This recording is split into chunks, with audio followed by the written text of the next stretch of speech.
Salut à tous les amis, j'espère que vous allez bien. On débriefe le match entre le Barça et Getafe qui vient de se terminer, victoire assez large du FC Barcelone face à cette équipe de Getafe.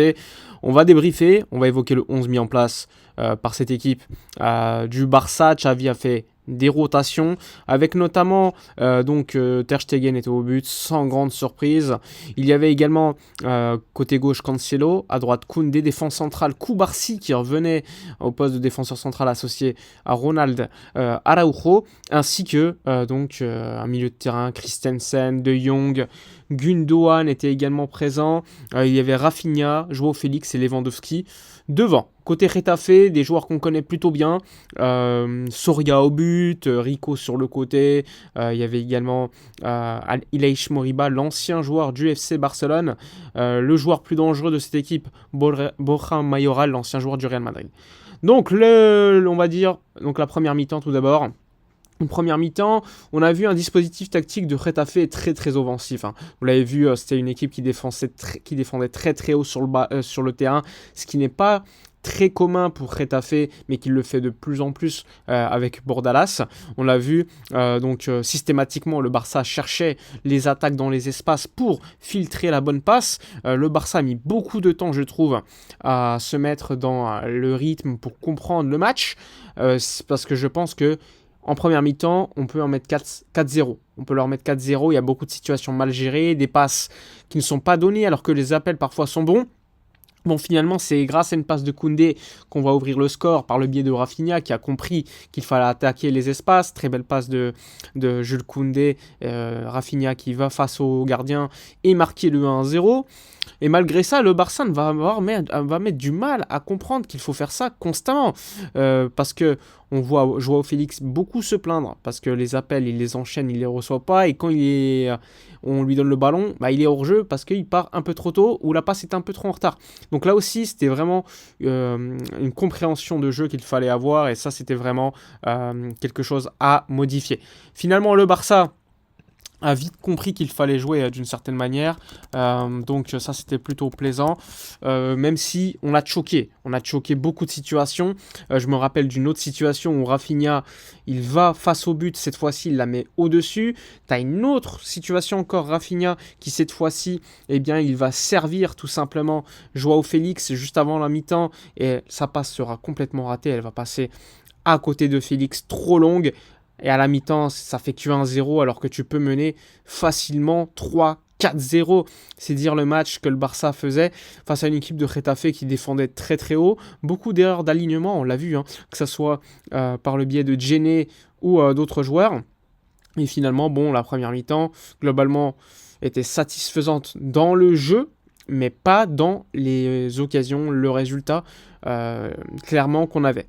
Donc 1-0 à la mi-temps, on arrive à la seconde mi-temps, le Barça encaisse une situation via une frappe où ça touche le poteau avec une petite frappe qui est touchée par Ter Stegen qui la met sur le poteau. Heureusement, ça aurait pu faire 1-1 et là on aurait jeté par la fenêtre la première mi-temps qui avait été effectuée. Donc ça c'était vraiment à noter.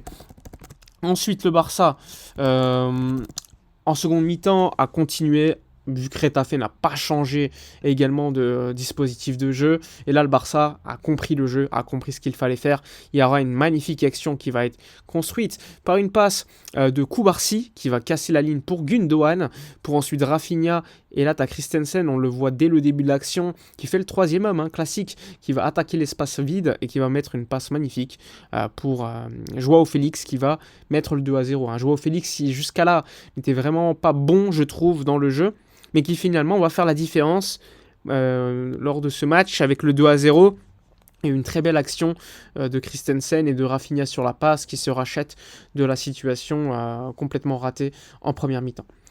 A noter Koubarsi qui a fait une très très grande partie, que ce soit défensivement ou à la relance. Je pense qu'à la relance, c'est peut-être le meilleur défenseur central qu'on a actuellement dans l'équipe. C'est dire comment on le considère côté Barça. On a un Koundé également qui était très solide. Sinon, Getafe nous a pas fait beaucoup de mal, je trouve, défensivement. Il y a eu ici des situations où ils ont quand même tenté pas mal de frappes, mais c'était pas super dangereux. Finalement, le FC Barcelone va marquer ce 3-0 par encore une fois une situation d'attaque dans l'espace. Et là, Rafinha va rater un petit peu son contrôle Je crois qu'encore une fois, c'est Gundogan qui est au début de la situation, qui veut faire une passe. Finalement, ça revient sur Rafinha, qui la remet à Frenkie de Jong, qui avait continué son action parce qu'il était à l'initiative. Et ça fait 3-0 avec le but de Frenkie de Jong. Et là, on se dit, bon, on peut faire tourner. Xavi va faire rentrer à partir d'un moment donné Hector Fort. On va voir Victor Roque.